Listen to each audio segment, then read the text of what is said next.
All right, so I'm going to talk about law enforcement couples, and I'm going to give you a couple of things here really to think about. The first topic kind of is what are the common dynamics? What are the common themes that we see? And then strategies. So along with dynamics, I'm going to explain what is emotional agility versus rigidity. Obviously, in law enforcement, the stress of the work can cause rigidity. And so I'll talk about how that can get carried home and how really just understandable it is the way that there tend to be some common themes and patterns. So does anybody know the divorce rate for cops? Any guess? It's somewhere between 99% and 50%. I have no idea, honestly.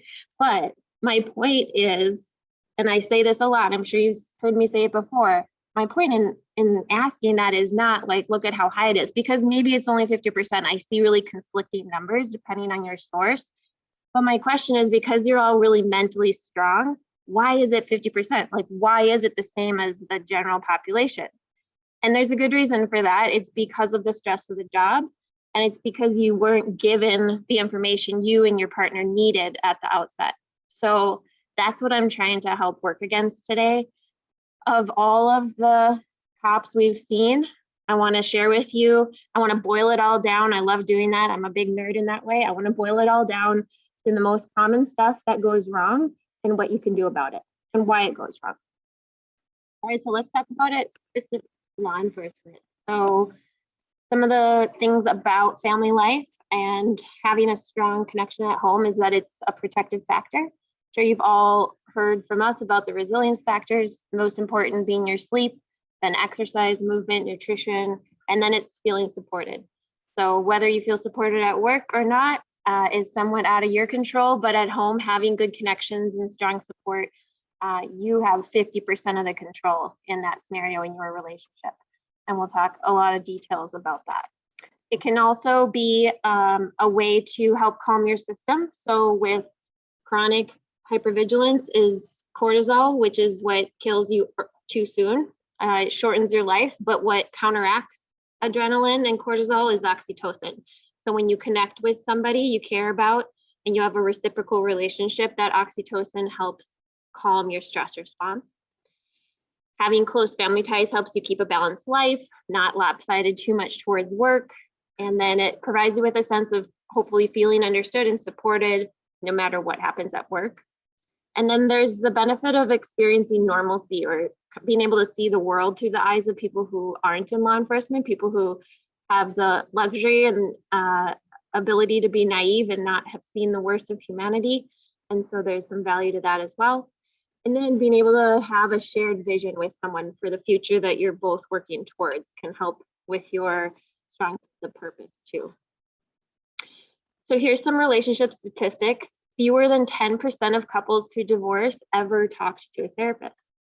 And so there is a type of couples therapy called EFT, or emotionally focused therapy for couples.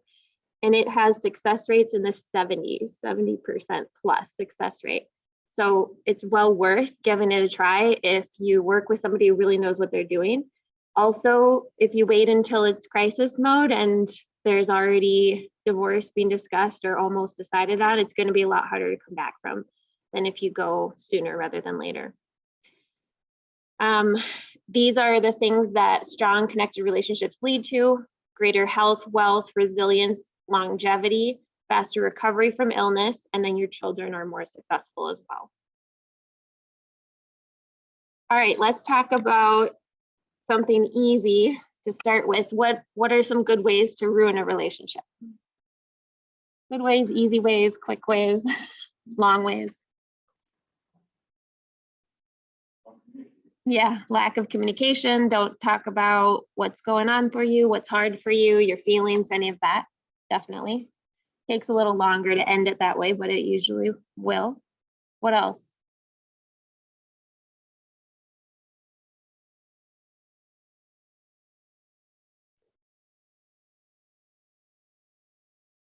All right, I'll give you the answers. So these are some ideas. Competition at home, too much alcohol. You can feel for a partner as if there's a third person in the marriage. If somebody is always turning to alcohol to calm themselves instead of turning to their partner to get their needs met. Name calling is a good one. We'll talk more about that. Keeping your feelings and struggles to yourself, which somebody mentioned. Prioritizing your job over all else. Stop taking care of yourself. Engage in text arguments often. There's plenty that can be escalated unnecessarily over text or email. Withholding affection is another good one that can sooner or later end a relationship. Criticizing and complaining, buying into power struggles, giving up trying to connect emotionally, giving up everything you enjoy, and then burning out if you have too much on your plate, expecting your spouse to function on little sleep and no gym time, and becoming involved with somebody else. So think about if you ever have engaged in any of these, they're super common. We all have at one point or another, and we're going to talk more about why that happens. Sometimes there are two cops in the couple. Is anybody here dating or married to another officer? Nobody? Nobody willing to say it at least? There was only one person last time, but then it turned out there was more than one. All right, so there's, I'm sure, somebody in the room. What are the pros of that?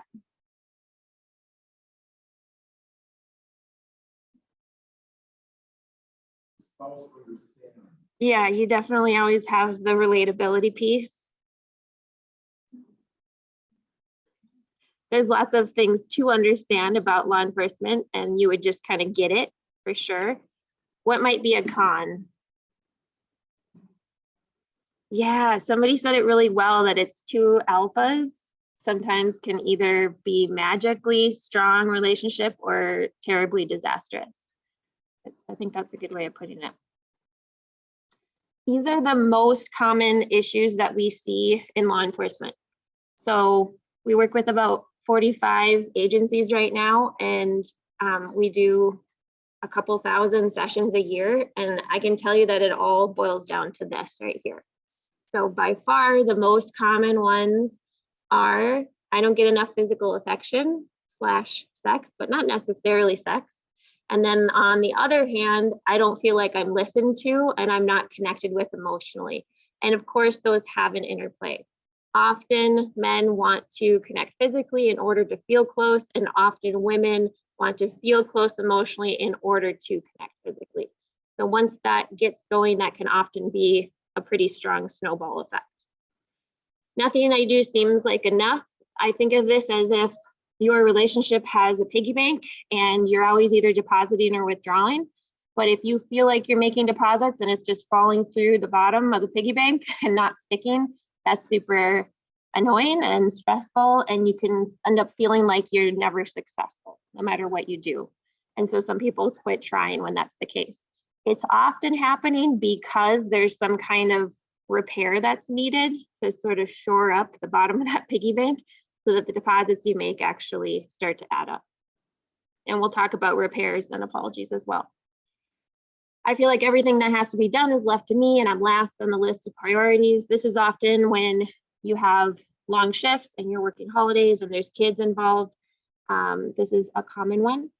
I don't feel like he listens to me, like really listens, really understands.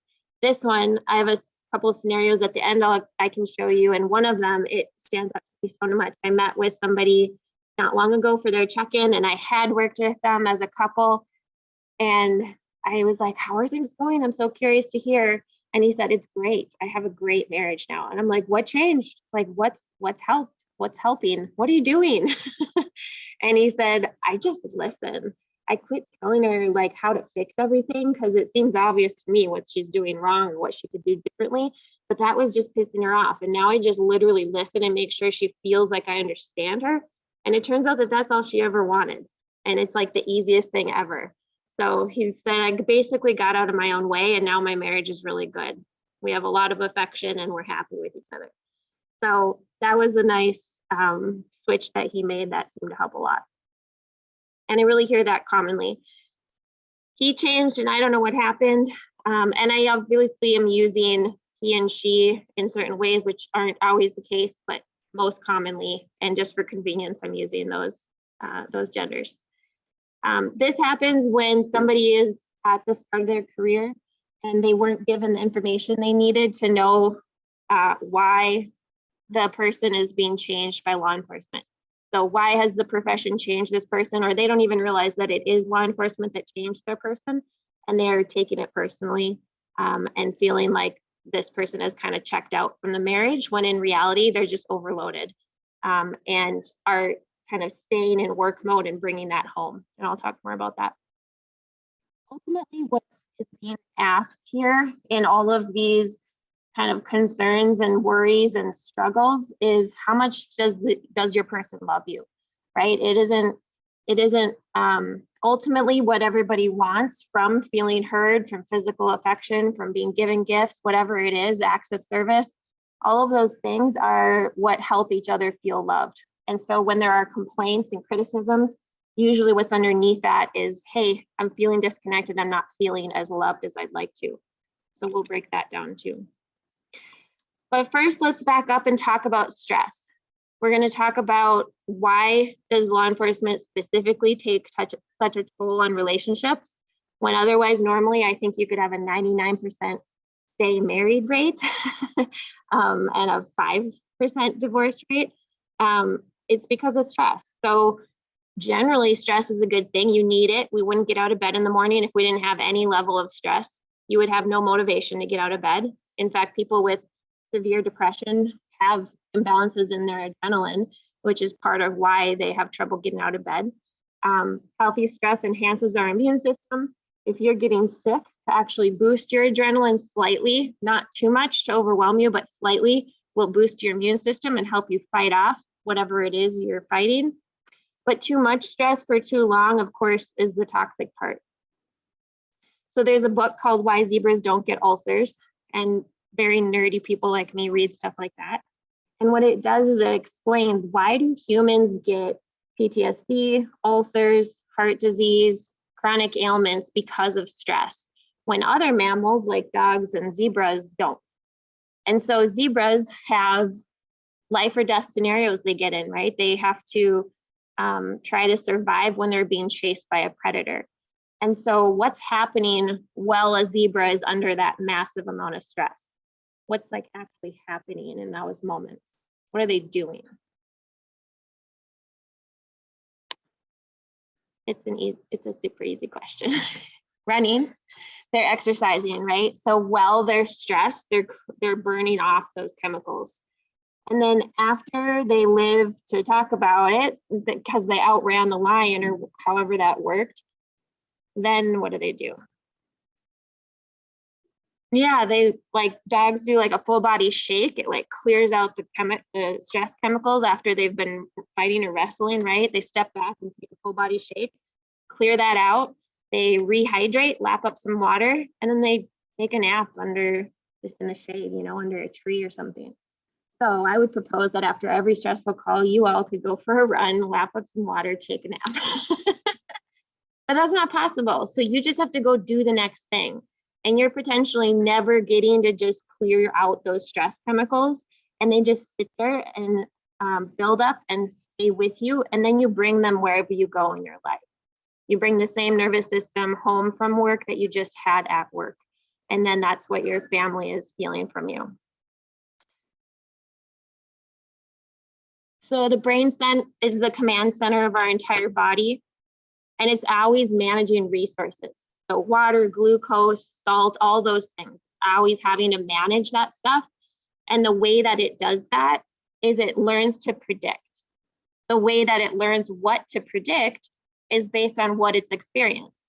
So everything you ever experience through your senses is what's going to teach your brain what is going to be coming next.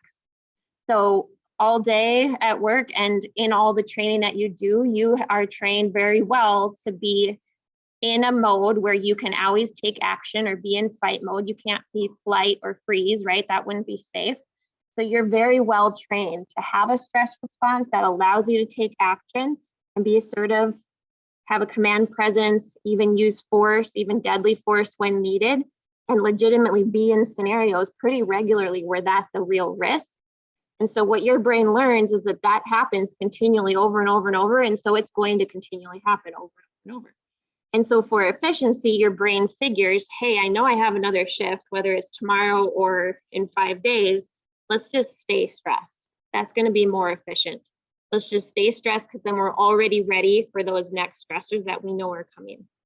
And so that mode gets very ingrained for survival reasons, because everything in our brain is entirely oriented around survival and safety. So it's no wonder that this happens, that if you don't do something about it and know that that's what your brain is going to do, it's really an intelligent response your brain has, but it's not good for you for your longevity, and it's not good for your relationships, also, which also have to do with your longevity.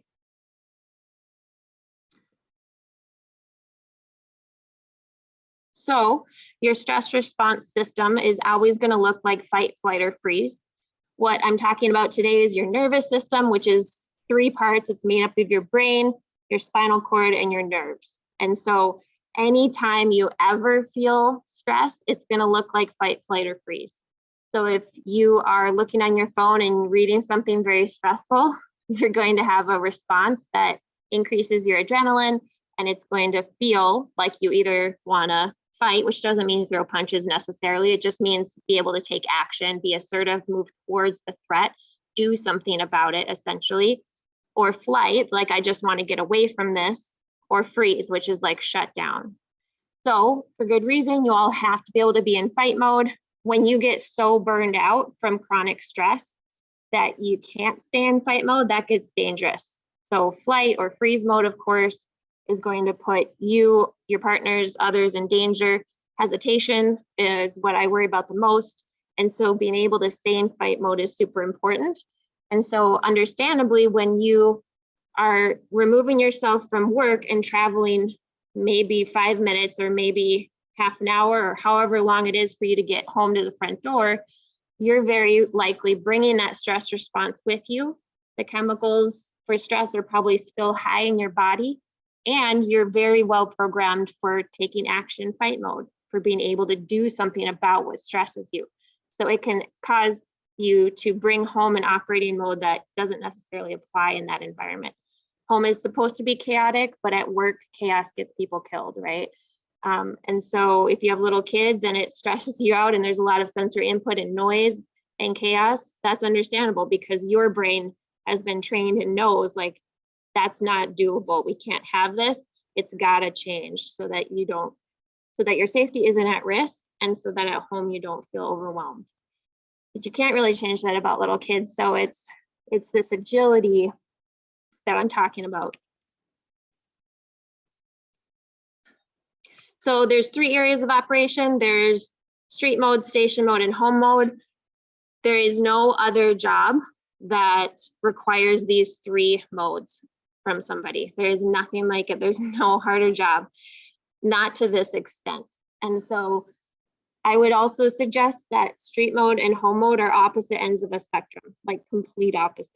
There's nobody else that has to go to work and switch between 2 modes while at work, and within each of those modes have a range within each of those modes as well, right?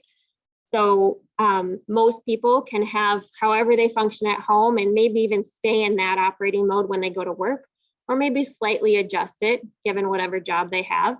Some people even work from home on a computer and never have to change out of their home mode, but you all have this massive spectrum to work within, and to do so in a 24-hour period over and over again. So there's nothing else like it.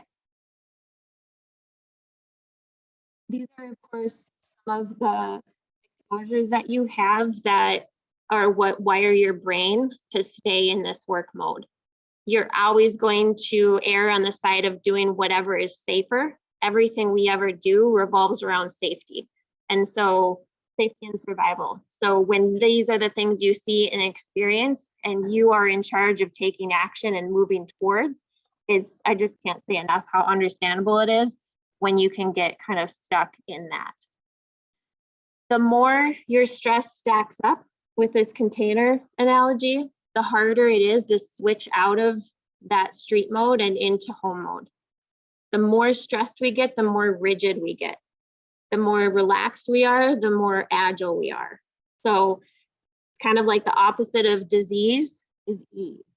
Opposite of illness and injury is ease, right? And agility. So the more physically agile you are, the more emotionally agile you are, the more you can make it between these three different modes as needed.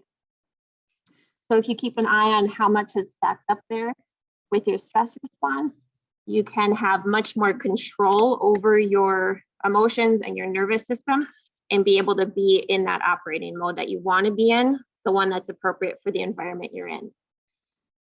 So given the environment you work in, the way that you operate makes total sense. It's adaptive and it's intelligent, and not everybody can do it. The thing that's even harder to do is to be able to switch out of it. So recognizing when this container is filling and your stress tolerance window is lessening is the key here, keeping that level down. So either with your sleep, your exercise, of course, besides having enough sleep, exercise is the next very most important thing to do to clear out those stress chemicals. Feeling supported at home, somebody who understands what you experience and why you operate the way you do, which is my hope with this presentation, to help build in some of that and then be able to approach it as a team. It's like being a military family. There's certain supports and resources that they need to do that well and to understand and have the right community around them. And it's the same thing in law enforcement, which I'm hoping can strengthen. There's lots of symptoms of this cup filling. It's usually when you aren't getting enough sleep, you aren't exercising, if you aren't doing those things you enjoy doing that you used to do, if you aren't feeling supported, if your stressors are high. Understandably, in the last few years, there have been incredible layers of stress, just ambient stress kind of around you in the culture regarding law enforcement. And so all of these things absolutely add layers that can fill this up. And then when it boils over, these are some of the ways that it can look. Your family has challenges, of course, and these are some of them, maybe not a comprehensive list, but some of the things that they have to deal with on the family side of law enforcement. So long work hours, of course, mean you're not with them, and then they maybe have more of the share of the childcare. If you are in a two-cop family, I've heard many times that it's really only realistic for one person to promote if you have kids, because someone needs to pick up the kids at the end of the day and kind of give up maybe what they would have done with their career. Shift work, of course, means you're maybe not around more and you may be having to flip schedules and sleep during the day. Public scrutiny, injuries, physical strain, cynicism, disillusionment, which of course can happen when stress has taken a toll on you. Hypervigilance, overprotectiveness sometimes happens. Edginess, irritability is the most common stress symptom. Alcohol abuse, and then exhaustion, and feeling like the family is getting the leftovers, like law enforcement takes from you what it does, and you have to give what it's going to demand from you for safety reasons, and sometimes because it's fun, or it used to be at least for some. But then family can feel like they just sort of get what's left over at the end of the day, or after you've caught up on sleep and after you've taken care of yourself. Organizational stress that's brought home can absolutely affect a family. Critical incidents, stress and trauma generally, and then burnout. So those are some of the things that families also feel. And I'll say too, it's really common that families, when they don't know what's happening for you, they usually will take it personally and think that it's them. And then you may get less than helpful responses from them. So again, going back to this idea of emotional agility, it's this really incredible and almost unrealistic expectation that you can travel from ends of a spectrum, and within street mode, within that mode, be able to have a massive range as well, which in itself is incredible, but then be able to switch to this other entire end of the spectrum. In the middle there, you would know what that means for you. The station mode, maybe today sitting in a training, is that same mode. And it's very different too. So if you take any of these modes and misapply them, there's consequences. And you can feel them either sooner or later. I have very, very rarely ever seen anybody have trouble getting amped up from home mode to street mode. It's much more difficult to unwind and down regulate from street mode. So understandably, for street mode, for safety, you have to be hypervigilant, able to take action, problem solve, think one step ahead all the time. And essentially what you're always doing is overriding your nervous system. So like I said with the zebra example, zebras don't have to override their nervous system. Once they complete that chase and they live to talk about it, they aren't then just keyed up and ready for the next one. They don't worry about a stressor unless it's happening right now. They have time to decompress and relax. And so you, though, have to just go do the next thing. It doesn't really matter if you need to use the restroom or you're hungry or you're tired or you're worried about something. You have to just ignore and tune yourself out day after day after day. And so that really becomes a habit. And when we work with people who are just really, have this serious stress injury, essentially, what they've done is really tune themselves out to the point that now their body is screaming at them. Hey, you can't ignore me anymore. Now you're having panic attacks. Now you're having, all these awful symptoms of post-traumatic stress because you've tuned yourself out for so long to pay attention to everything outside of yourself that you've essentially injured your system, or what you've been around has injured your system. But you've also not had enough recovery in between those periods of intensity. So home mode, really what your partner needs from you, what your family needs from you, and what you need to be able to have available to them and them be able to give to you is to be tuned in emotionally. If there's anybody in the world that hopefully you can do that with, it's them. Flexible emotionally as well, generous with your time, energy to give them, which means you have to have taken care of yourself and not be burned out from that cortisol sitting in your system all the time. And then able to be just okay with that kind of uncontrolled chaos when you have small kids. Mine are teenagers now, so it can get chaotic, but it's not the same. I don't envy those years. They're really difficult, and they're really difficult on couples as well. The thing about home mode that stands out to me the most is it's essentially vulnerability. It's seeing your home environment as different enough from street mode and that work environment that it feels safe to you and that you can consciously tune in, down regulate your system, and then be vulnerable essentially with your heart, let your guard down. At work, you're also very vulnerable, but you're vulnerable with your life. You're not putting your heart out on the line. You actually have to be pretty detached to do your job very well. You would burn out if you felt for everybody who you came across. That wouldn't work. And when you do, because you can relate to them for some reason, it's harder on you. It makes us more vulnerable to be very empathetic and to relate to people. So if you are fairly detached, that's a healthy thing for your job. But if you stay in that mode and bring that detachment home, your family will feel it, and they'll feel, of course, like they're not being seen and connected with. So that can sometimes be what kind of fray the relationship. So we've got the street mode. Tell me if there's something to add here. There's the hypervigilance, problem solving.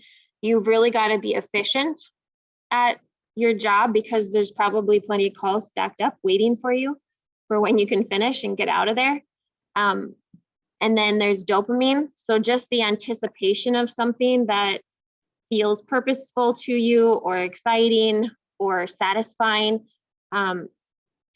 What drives us is dopamine. So whether it's you and police work that is exciting or used to be exciting, however that is for you, or a paycheck is exciting, whatever it is that provides your motivation and purpose, dopamine is involved. I'm a big nerd. I get a kick out of getting to prepare and boil big ideas down into presentations to hopefully be as helpful as I can be to you. And maybe you don't ever need to come in and see us if I give you information that I wish you could have had years ago. that feels good for me, and I have some drive to do that. How much can I help make the situation better is something that gives me. And so whatever it is, every single person has that. Some people just get it from knowing they're going to have heroin, available to them. So whatever it is, gambling does it, but sometimes it's work. And so dopamine is involved there in a much more instant gratification than at home. Purpose and satisfaction, this has to do with a calling or feeling effective or somehow satisfied by your ability to be effective, essentially. At home, though, it's more about calm and connectedness. The happiest relationships, both people are pretty calm. Like if we were to measure your physiology, you would actually be very calm with your partner. And so some of those highs and lows are really unhealthy for us, and they also are bad for a relationship.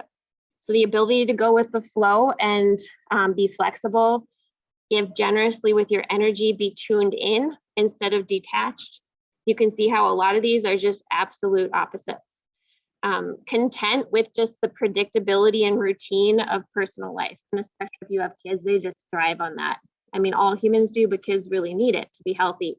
And so instead of the more immediate gratification from the dopamine of something exciting at work, it's more the contentment of knowing that every little deposit you're making into your family, your kids, or whatnot is going to pay off in the longer term instead of more immediately necessarily. And then vulnerable, so your guard down and more vulnerable with your. All right, so resilience factors, we'll cover these quick. We'll take a 5-minute break and then we'll pick back up for the last piece. So these you already know about from meeting with us, hopefully, in your check-ins, but I like to put them up here because something really important is that these are not only incredibly important for people in high performance jobs like you are, but they're important for every human, of course.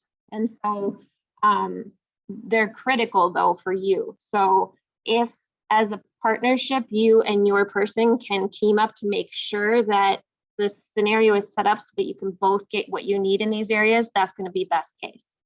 I know there's a lot of frustration around how long someone needs to sleep during the day if there's little kids, but sleep is literally the most important thing. If somebody is sleep deprived, they will not and cannot be at their best. Your mental health will suffer, your physical health will suffer, and your life will be shorter ultimately. So sleep is really high up there, as is just general recovery, even when you're conscious. Exercises too. So if there's any way you can do that together or really support each other in that, that's important as well. We're talking right now about support, balanced life. What do you do for fun? Hopefully some of those things you have overlap with your partner and can do those together. Mindset, what is your attitude towards this all? What pieces of everything in life can be controlled, and have you taken control of those things? Do you have a team approach towards stuff and good communication? And then professional care. Is there willingness to reach out if you have access or know how to get it, which you do with your agency? Then are you willing to use it?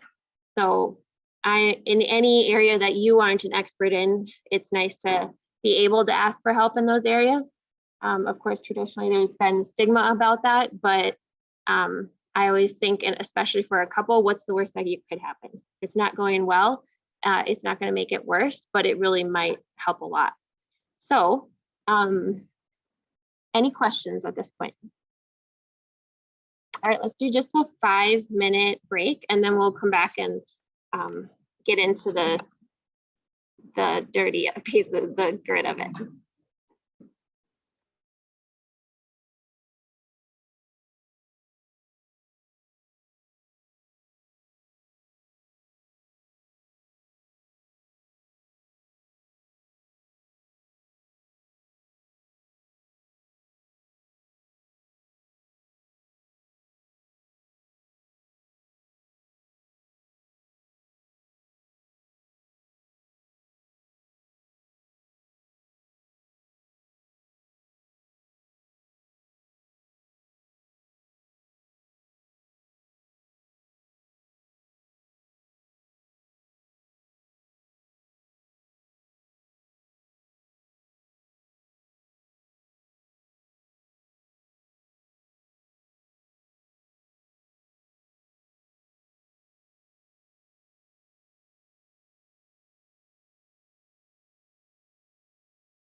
All right, let's get started again. So this is really the meat of the presentation here, this next section. I'm going to give you a ton of information, dynamics, strategies, whatnot. I really wish that we all learned these things in like middle school and then again in high school, because it's sort of silly that it isn't just general knowledge. But here's how we know the information I'm going to give you. So Dr. John Gottman, he is an even bigger nerd than me, and he and his colleagues set up what's called a love lab, and they studied 40,000 couples over decades. They used questionnaires, and they also used physiological measures while couples were having conversations with each other.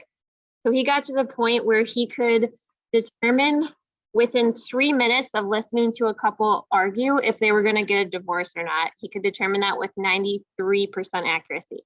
It was either 93 or 6. So from all of his studies, I'm going to tell you what he found. And this is literally like the foundational basics of what we at my practice share in our couples therapy. So I want you to just all have it because it can just give you a leg up on all of these different pieces.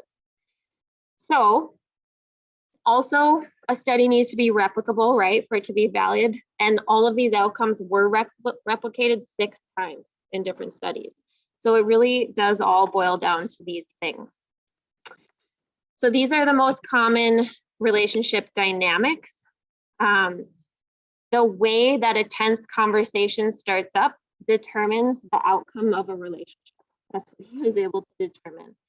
So we're going to talk about the ways that conversations go wrong and what exact pieces does he listen for in those 3 minutes to determine if the couple is going to divorce or not.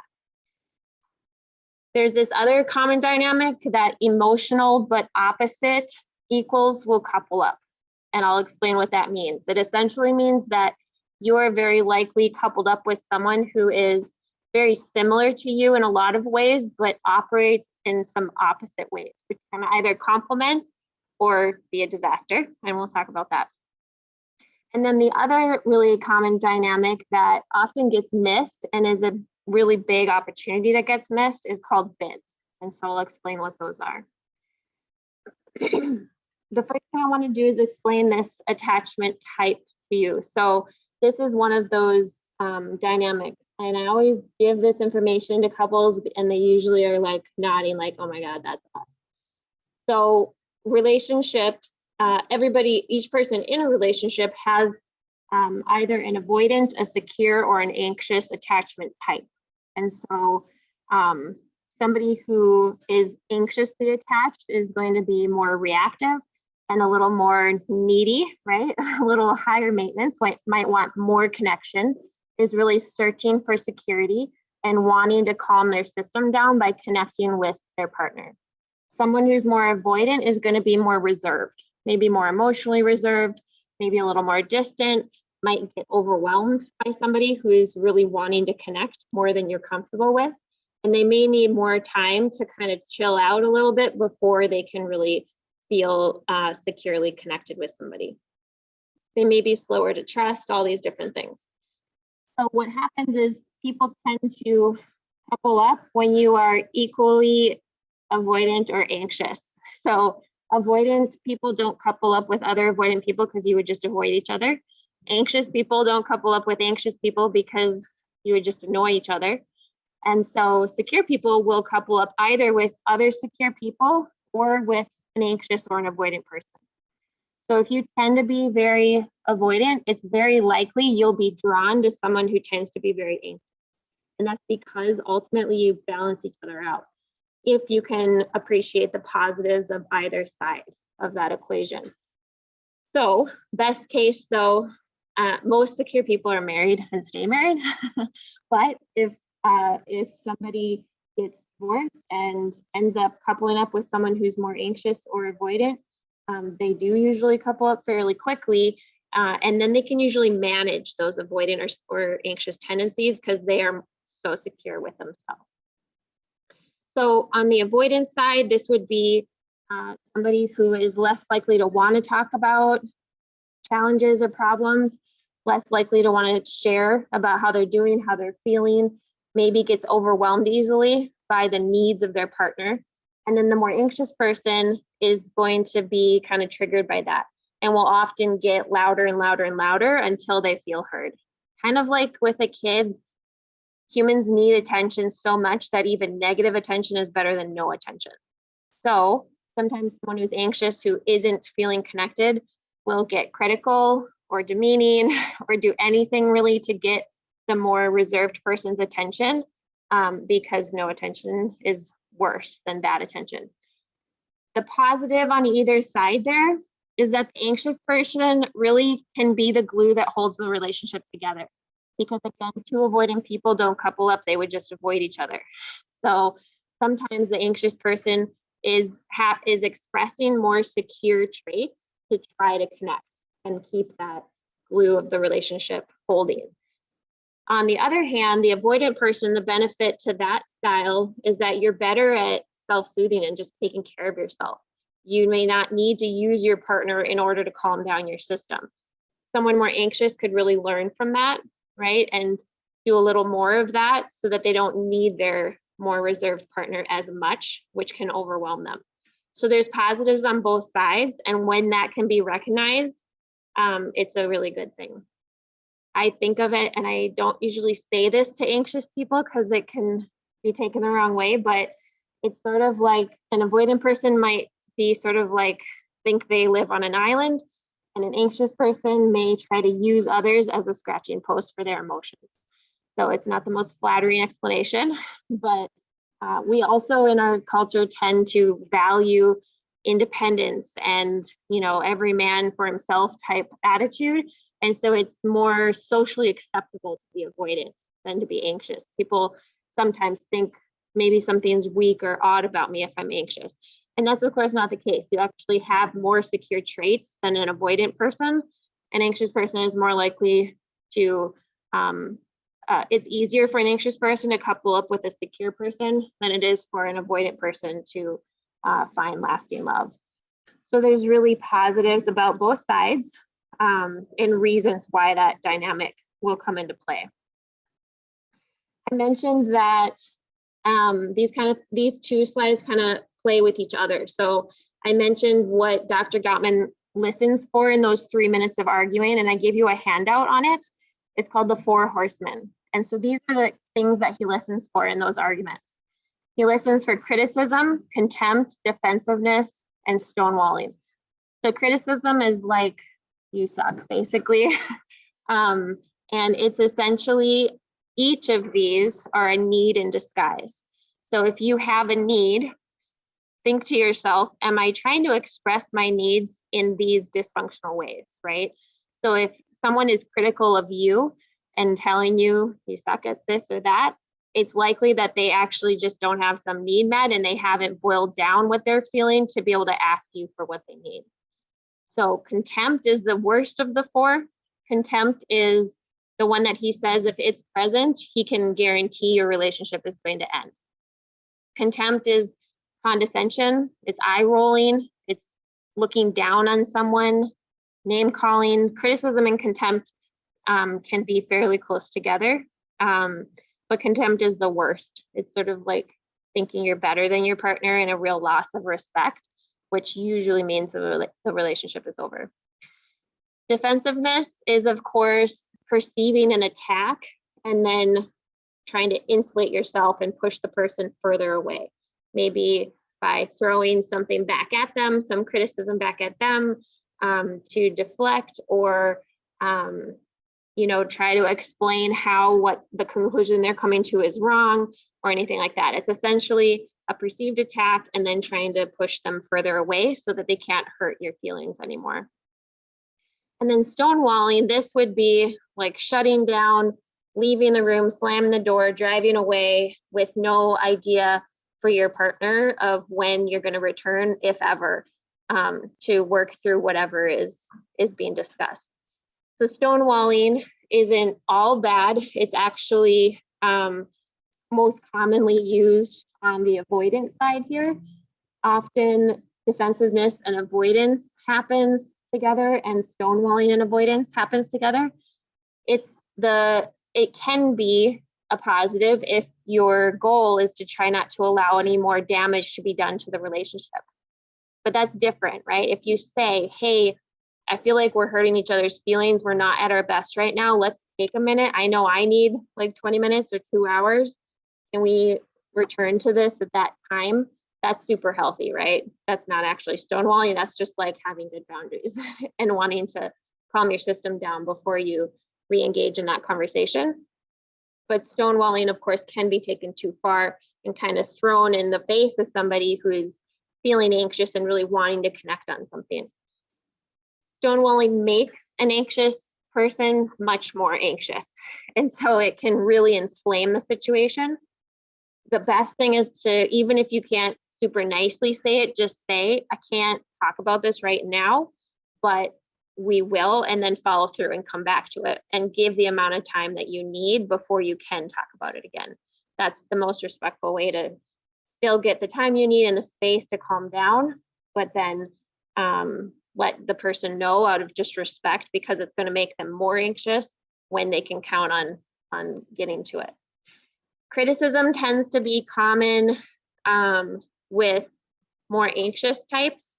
So when somebody is anxious and they're not feeling heard or connected, they will sometimes be critical in order to get your attention. It's sort of like this, hey, I'm not happy, so I'm going to pick on you tactic. And it's annoying for the other person, of course, involved, and tends to have the opposite effect of what's wanted. But I always say underneath those criticisms are usually a need. And so we'll talk about that. The antidotes to these 4 things are I statements. So if you are, instead of criticizing your partner, if you are just talking about yourself and how you feel about something, or even explaining what it is you really like about your partner that they do, or the exceptions, maybe the times that they do the thing that you're looking for from them, or fulfill a need that you have, that's going to be the healthiest way to avoid the criticisms. Appreciation, building a culture of appreciation is the antidote to contempt. And so just build into your everyday those thank yous and what are you grateful for, and make sure that your partner doesn't feel taken for granted. That's going to be really important. And for both of you, of course, to be doing that. And then accountability is the antidote to defensiveness. So in any argument, there's always going to be some piece of truth, even a thread of it, a thread, not a threat, a thread of it, for whoever is on the other side of that defensiveness. And so to be able to be like, yeah, it's true. I did say that in a way that I can see how that hurt your feelings. I apologize for that. You know, that can really calm down somebody who is coming at you in a way that you're feeling defensive about. It's obviously not easy to do in those moments, and being able to step away and restart and have redos for conversations is really important, because nobody's going to get it perfect the first or second or third time. It's an ongoing practice for everybody. So being able to take care of yourself, know what helps calm you down, if it's going for a run or working with your dogs, or taking a hike, or listening to music, or whatever it is, talking to someone who gets you, whatever those things are, being able to do those and then restart the conversation is the best thing. The other thing I would say is these 4 horsemen are not meant to be thrown in the face of your partner. So that goes for both partners. So it's important that each of you are accountable to your own stuff, right? So it just doesn't work if one of you is trying to tell the other person, hey, you're doing X, Y, or Z, because it's not going to feel good, right? But to be self-assessing, all right, am I doing these things? Which ones do I tend to do? And then when you notice that you're doing them, or if you can hear your partner telling you, hey, I feel like maybe you're being defensive. Am I doing something to cause that defensiveness? If that's something that's manageable, it's good to be able to just own it. And again, do have those redos, like allow for that, because nobody, like I said, is perfect at these. So I always say for couples I'm working with, I mean, honestly, you each need your own copy of that, and then put it somewhere that you look at and you're just accountable to it. It's not about policing your partner, because that's just going to inflame the situation. That's why it's important that both people in the couple listen to this presentation. So I want to give you an example here. So let's take a couple. What's the couple's name? What are the names of the couple? Frank and Sally. All right. So Frank is getting kind of bored in life, and he wants to buy what? He wants to buy a boat. And so Sally is super upset about him wanting to buy the boat. He is making plans to buy the boat. He hasn't talked to her about this, but now she just came across something that made her think that he might be looking into this, and he hadn't told her about it. And so for Frank, he's now having this conversation with Sally. And why is Sally upset about the boat purchase? If she's on the anxious side and Frank is on the avoidant side. Money, why money? Why does money make her anxious?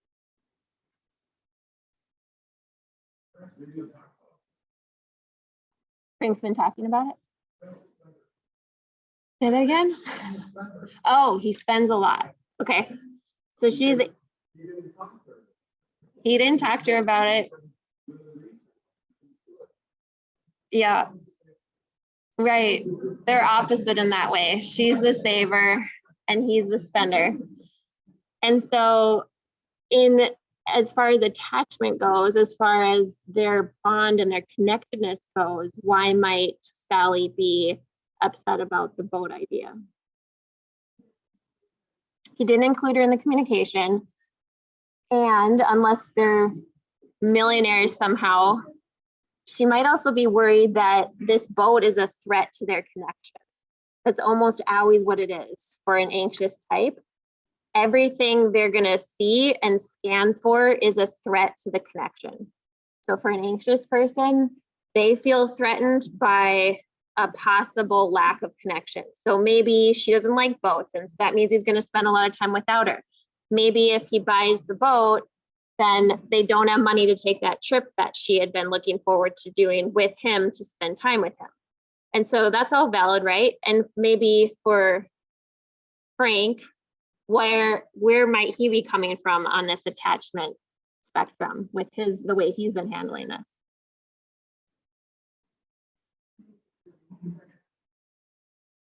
You might think it's better for them to have the boat because maybe he's going to get some of his needs met with some alone time, fishing, and then he'll be a better partner and more quality time when they are together. That's true. Yeah, that's probably the best, giving them the benefit of the doubt. That's probably the best explanation for it all, right? Of course, it could be other things, but that's just an example of like how this tends to play out.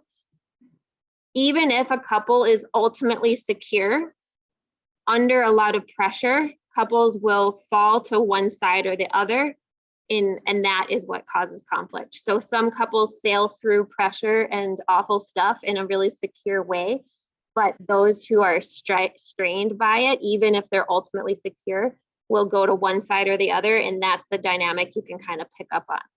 So this idea of always give your partner the benefit of the doubt is really what I want to circle back to, because it really is not so much about my partner loves to criticize me. It's more about they don't have a need met that they're expressing in a dysfunctional way.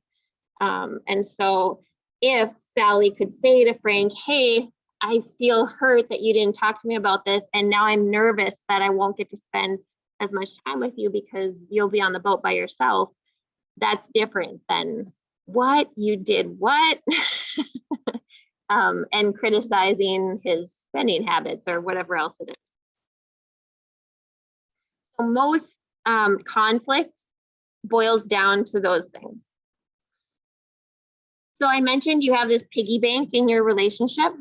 Every relationship has a piggy bank like between the two of you. And so everything you ever do or don't do is either a deposit or a withdrawal. And so of course you want to have, you know, a nice healthy bank account with a nice big amount in it, because we're human, mistakes will happen, and you want to have plenty of insulation so that if, you know, accidentally withdrawals are made, there's plenty left in the piggy bank, right? And so turning towards your partner for bids is one of those really important ways to make deposits. And I'll explain to you what that is. So this idea of giving the benefit of the doubt is one that I just gave you. That idea is a deposit itself. And then on the other hand, though, is questioning each other's intentions. So for Frank, he might get really upset by her questioning him. Why are you doing that? And she's just thinking, are you trying to get away from me? Hopefully he's not, or maybe he is. But she may be thinking, are you trying to control me? And question her intentions instead of just assuming, oh, you want to spend more time with me? That's sweet, right? And so these assumptions or unspoken expectations that we carry around for each other are really important. And they also are fueled by not just the relationship you're in. They're fueled, of course, by every previous relationship you've ever had, especially the relationships you had growing up. As your brain was developing, whatever you experienced is what your brain developed around. So that environment you grew up in is very likely the very main thing that you know how to do and what was modeled for you and how to be in a relationship and what's the most effective, safest way to be in a relationship. So you always need to remember you're carrying this weight of your past with you into every current relationship that you have. Of course, you never want to avoid a zero or a negative balance. You don't want to be in the red. That's painful. So as far as these deposits being made, there's a quick quiz you can take if you never have. I would ask your significant other to take it as well, so you each know what your top 2 best types of deposits are. So it's all going to boil down to these 5 things: quality time, acts of service, gift giving, words of affirmation, and physical touch. Normally, humans will give whatever they want to get more of. So if you love to give gifts, it may not be that your person actually really loves getting gifts. It may be more that you would like to get gifts yourself. And so we just tend to do what we would like. But if you find out what your person really likes, what the top 2 are, and make those your deposits, it's kind of like bringing $1,000 to the bank instead of a penny. And so I would suggest be really efficient in that way. Take the quiz online, it's free. And your love languages can change over time too. So if you used to know, it may have changed. For your significant other, it may have changed for them too. Major life changes can cause these to adjust. So getting married, having kids, major loss, any of those things can have, any major life transition can cause your type of deposits that are the most efficient to change. So let's go back to talking about bids. So bids are really requests for emotional connection. They aren't always framed that way. Some people are able to just say, hey, I'd like to connect with you about this, right? But it's not always put that way. And in fact, it'd be odd if it was always put that way. But the happiest couples, people who have literally what's called mastered their relationship, respond to 86% of each other's bids. And so the first thing is just recognizing those bids. And so it's really the most important aspect of your relationship. The most important deposits to be making are responding to these bids that your partner gives you, and then hopefully them reciprocating that back to you. So just like the worst thing you can do for your relationship is contempt, is express contempt or feel it and express it. The most important thing is these bids. So an example of this is, and the most common one that I hear, I more often from females hear about bids being ignored or not responded to. And so usually it's for females wanting to feel heard. So say the female Sally says, I'm really frustrated about this colleague. And then the Frank responds with, well, why don't you X, Y, or Z? And then Sally's pissed off and Frank is like, what? I just gave you the answer, right? And so that's what can commonly happen. But if Frank could see Sally's bid, her statement as a bid, it would become much less about the outcome and getting to that answer and much more about the process of it. And so if you turn towards that bid and see what Sally's saying as not a question of, can you solve this for me, but can you listen to me and help me feel understood, that's what's actually going to calm her system. So the opposite can actually cause her to not feel heard and her feelings minimized when she's wanting to connect with you emotionally. So if you do turn towards your partner's bids, what you end up telling them, not in these words necessarily, or you can use these words, is I'm interested in you, I'm on your side, I want to help you if I can, and then essentially I accept you. So it's the thing that ends up, if you 86% of the time respond to your partner's bids in a positive way without ignoring them, either because you're preoccupied and you missed it, or because you've disregarded their bid completely, or interrupted them when they're trying to convey a bid to you. Those are the ways that bids get missed or ignored, or even disregarded. And so that is essentially an opportunity to put $1,000 in the piggy bank, but then it's taken away. And so that's what, for the other side of the couple, can feel hurtful. It's like, I tried to connect with you and you either just missed it, you're not seeing me, or you even kind of slapped it away. Especially when there's a lot of resentment that has built up, that can start to happen. So these are some of the minor bids that you can maybe start to interpret communication as. And when these are still happening, it's a really good sign. If you think back to that spectrum of, you know, the avoidant and the anxious spectrum, what tends to happen when somebody who's more reserved is coupled up with someone who's more anxious is that anxious person will try and try to connect. And after a while, they will give up. A lot of times they'll just give up and disconnect. And it usually will make the more reserved person now anxious.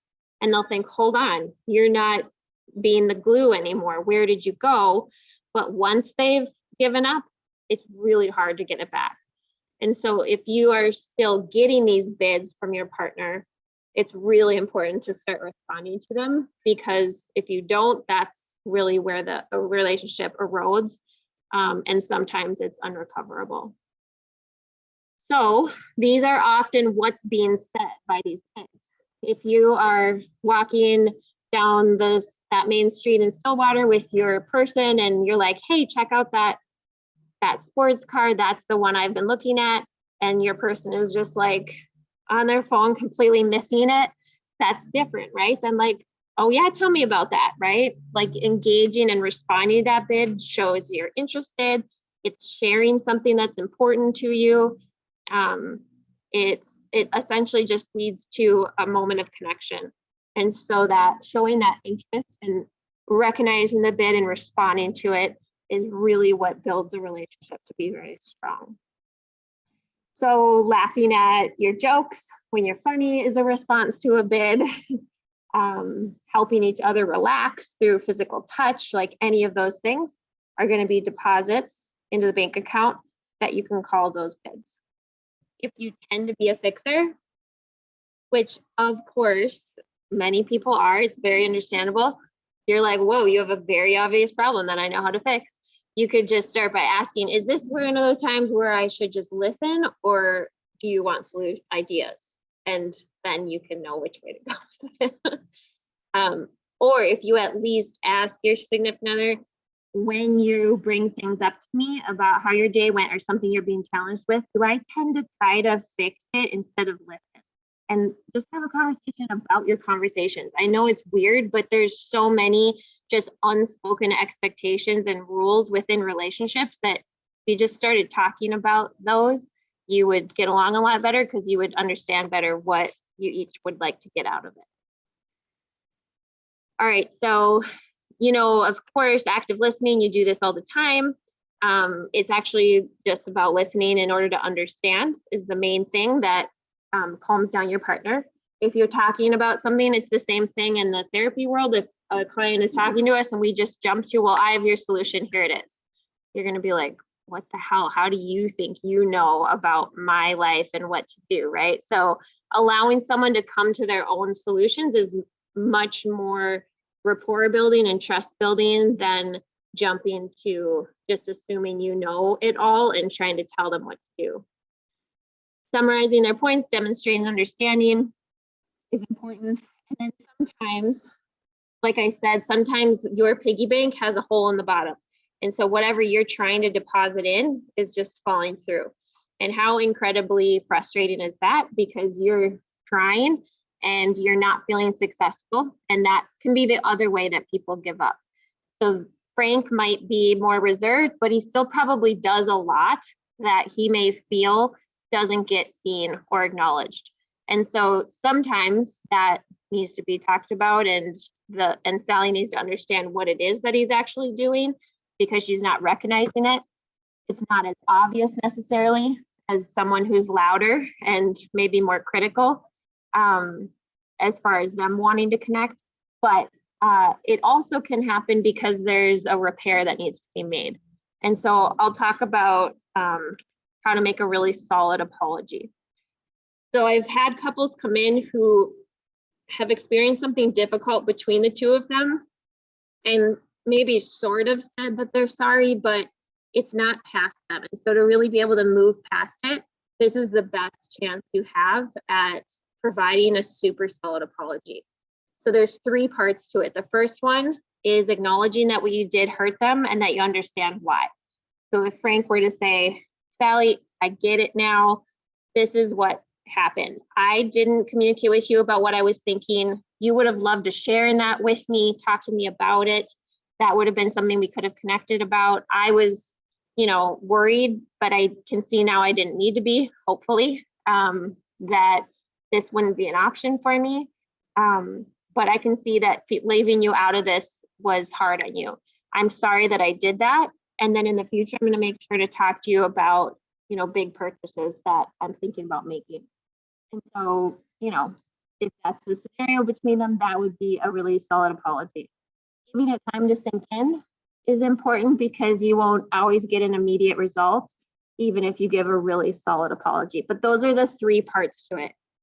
And then obviously the I'm sorry piece is just the middle most important one, but those other 2 are what make it so full circle. So sometimes, obviously, you'll get into conversation that turns conflictual, and these are some things that can be said. And so this idea of a redo is something to keep in mind. It's totally reasonable and really common and appropriate to say, I feel like I'm not at my best right now, and I don't want this to continue going this way. Can we take a break and have a redo? And for either person to be able to say that, and you've got to give it to each other. You've got to give each other that chance. Some people will say, no, let's just keep at this. But if it's not getting better, it's smart to take a minute, calm your own selves down, and then reapproach it. And so on the right side here is some ways of being able to say, like, I'm trying hard, and, express some gratitude, or try to soften the conversation if it's headed in the wrong direction. It's also, I think, important to think of those 4 horsemen that you have. So if you know which one of these or ones you tend to use, I would think to what's beneath that, what's underneath that, why are you doing that? Because it's likely that you have a need that's not being met, that your person doesn't know about or doesn't truly understand, or your needs may be in conflict. And that's the most common thing, is that need for time away competes with that need for connection. And so to talk about some ways that you can find common ground on that is usually the best solution there. These are some ideas to get back on track in a relationship if you are for any reason distant or disconnected. I think there's so commonly this lack of affection and intimacy piece, and it's sometimes what I mentioned as far as females often wanting to feel emotionally connected and then being interested in affection and intimacy, but it's also can go the other way if there can be some repair conversations, and if the partner who is more reserved about affection and intimacy is willing to take some risks and provide that for their partner, just like their partner is going to try to connect more emotionally. So if those things can happen in a reciprocal and equal way, not like I'm going to withhold this until you X, Y, and Z, that's going to be the healthiest thing. Just paying attention, making it a habit, allowing for those redos, having stress reducing conversations. So that would be the conversations where you say, is this one of those times where I give you ideas or I just listen if you don't know? Probably 99.9% of the time it's just listen, just to listen.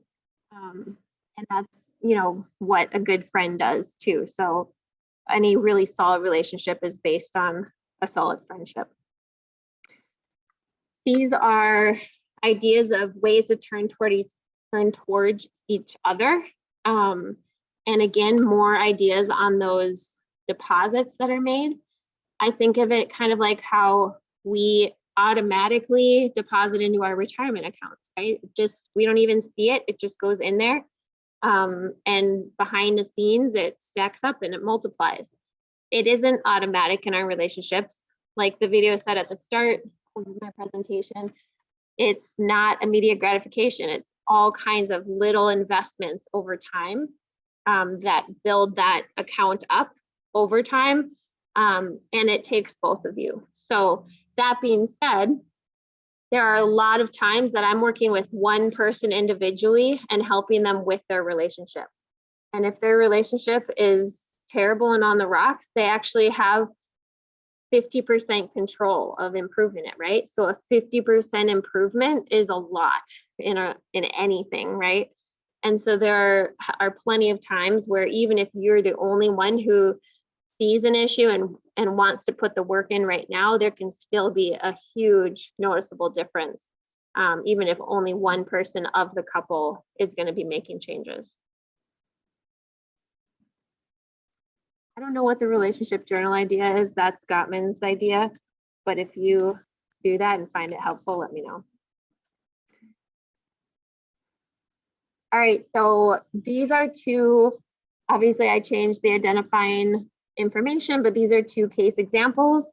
So in this first one, Molly was saying that Paul was distant. They were arguing a lot. They felt like roommates.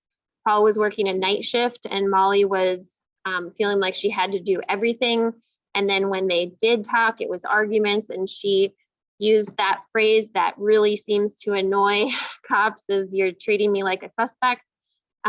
She felt like he wasn't soft and sweet with her. He was more like bringing cop mode home.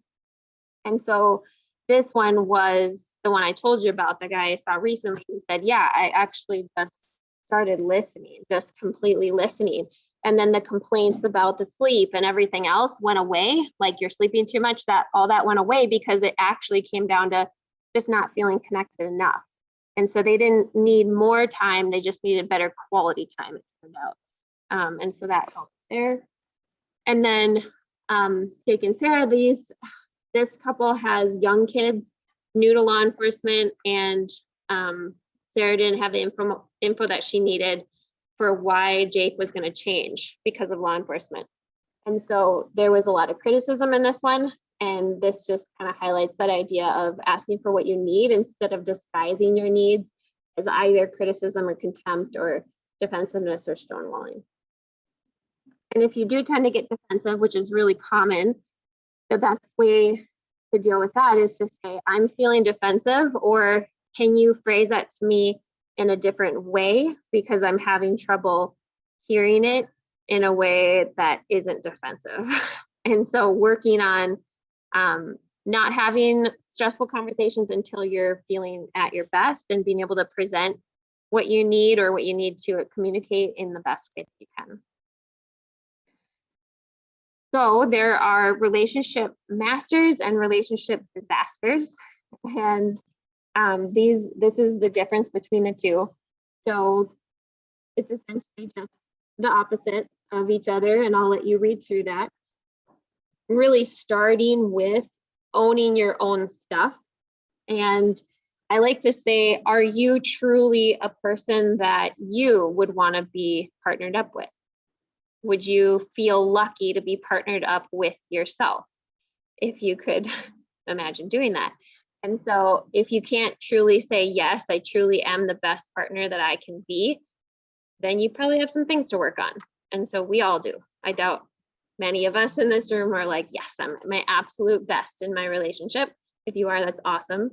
And if you want to help me teach this course, I would love that, because it's a huge challenge. And so I think that's a good measure of it. And then you can measure yourself towards your best self.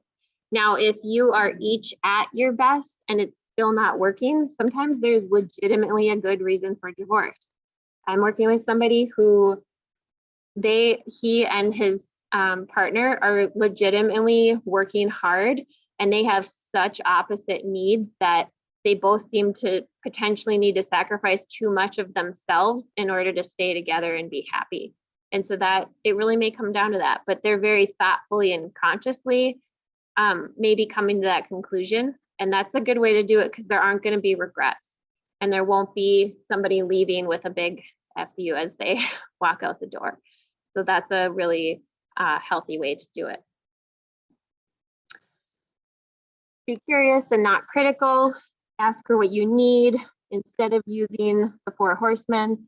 Invest in figuring out how you're wired differently from your spouse, because you definitely are. You absolutely would not have coupled up with a clone of yourself.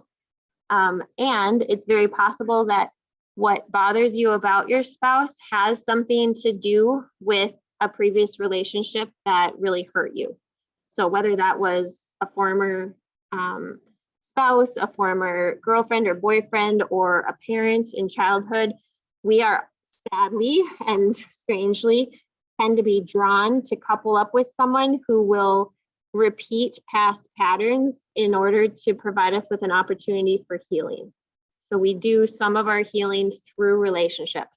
So you may find yourself in a relationship where you're thinking, this person reminds me of my mom, and this person reminds me of my dad or of my ex. And we will commonly do that because there's something unresolved there that, if the two of you buckle down and work on it, can be resolved and healing can happen through that relationship, or it can just be extremely frustrating and cause you to really butt heads. I would say as well, think about reprogramming your stress response within your relationship at home to be protective of your relationship. So if you can bring humor into it, if you can imagine yourself outside of that conversation you're having and think to yourself, can I imagine myself in this person's shoes? If you're having an argument, one of the officers who trains with me, he says, if you could imagine arguing your partner's point to the extent that they say, yes, that's it, you understand it, or even, okay, that's a little harsh, I wasn't quite saying that about you, then you've probably done a really good job of understanding them and putting yourself in their shoes and helping them feel understood. So the last thing here would be setting rules about conflict. So maybe you decide that for one of or both of you, walking away and stonewalling is just too damaging and hurtful. So you're not going to do that anymore. Or maybe you decide that using the D word is just too hurtful and that's not going to be brought up anymore. That's something that gets kind of thrown around. No name calling, whatever it is that you all know are your buttons that can get pressed for each of you. If you really take the responsibility of doing anything you can to not press each other's buttons, you're going to be taking good care of each other. So knowing what those things are and making sure and promising each other not to do them. I already mentioned discussing unspoken expectations, and then determine the value of your relationship. Do you value your relationship? If you do, how much? Just how important is it to you? Maybe it's very important to you because you have children with this person, or maybe it isn't all that important to you and you are treating it proportionally. But just make sure that those things are in line. That's really your integrity. So whatever you think about and feel about your relationship, if that's in line with the way that you speak about it and the way you handle and take actions towards your partner, you're going to feel the best about yourself. So, you are the one that may lose sleep overnight about how you're ultimately acting in a relationship, and you may have regrets looking back if you aren't at your best in it. So I always say to somebody who's not sure if they should stay or go in a relationship, why don't you shore up your 50% of this, do everything you can to be at your best, and then decide where it's at. How valuable is it to you when you're at your best within it? Because otherwise you're just gonna potentially have grass is greener syndrome and go try to find the next person, which may not exist, or just repeat the same patterns of dysfunction somewhere else. And so having a really clear mind and owning your stuff in your relationship is definitely the best first step to take. If you can connect with your partner about what you appreciate instead of always trying to correct, you will likely have a huge increase in intimacy. That's the best advice I can say if there's something that you just want to do about that physical connection. So what do you appreciate about the person on a daily basis, even multiple times? How can you orient yourself to just show appreciation so that that person feels cared for and seen? And it's likely that you'll notice that intimacy really come around.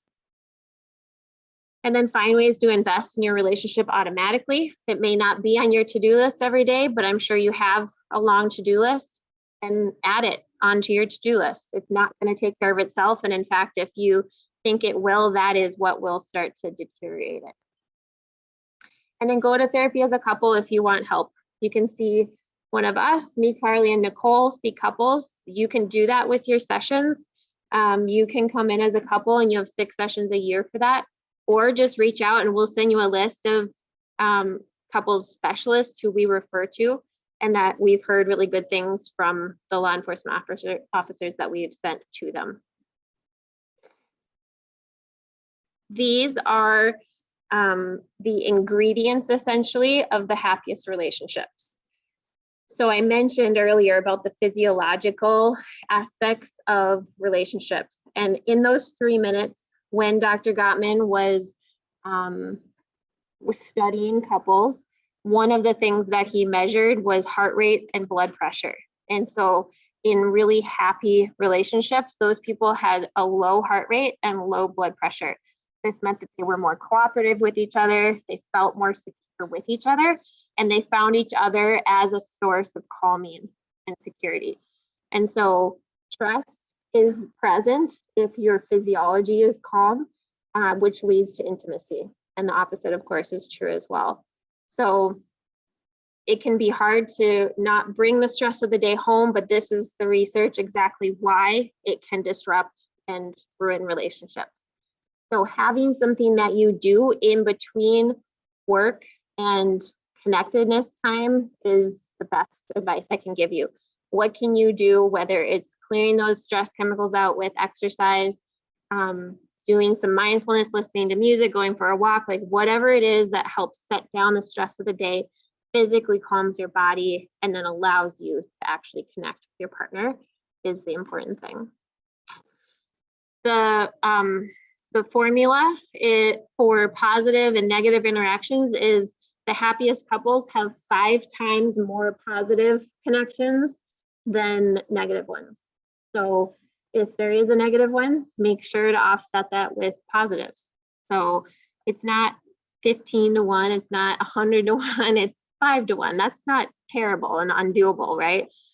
But as we work with couples, one of the things we watch for is how is that balance?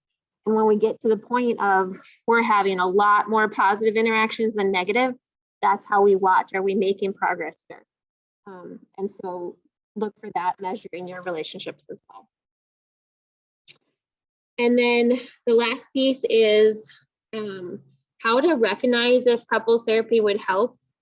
It's not going to hurt, first of all, but if you aren't sure, think about if either of you are holding resentment or anger toward each other. If you are, see if you can address it with some of the strategies that I've given.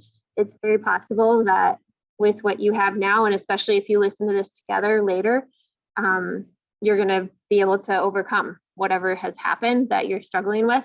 You may need to listen to this more than once or look for more resources, or if you want to reach out and get more from us, we want to help however we can. But if either one of you is interested in couples therapy, I would say go ahead and do it.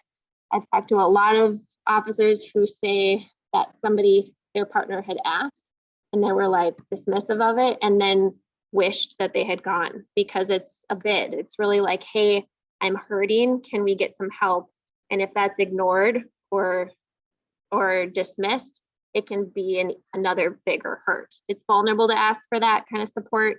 And so if it's dismissed, that's another kind of withdrawal from that piggy bank. What questions do you have that you're willing to ask out loud in front of everybody?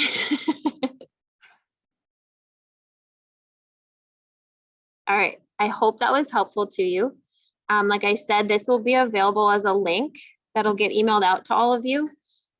You are more than welcome to reach out and ask questions or get resources or schedule with us, whatever is right for you. Now, later, never, any of that is just fine. Just want you to know we're available. I hope that the information was helpful. I hope you got something out of it that you didn't know before. That's gonna help. I would love if you fill out your evaluations anywhere before you go. And then this is just like the third time I've done this course, so I love all the feedback. I got some good feedback earlier this week from your colleagues and was able to inform today's practice or presentation with that. So thank you very much. Yeah, you're welcome.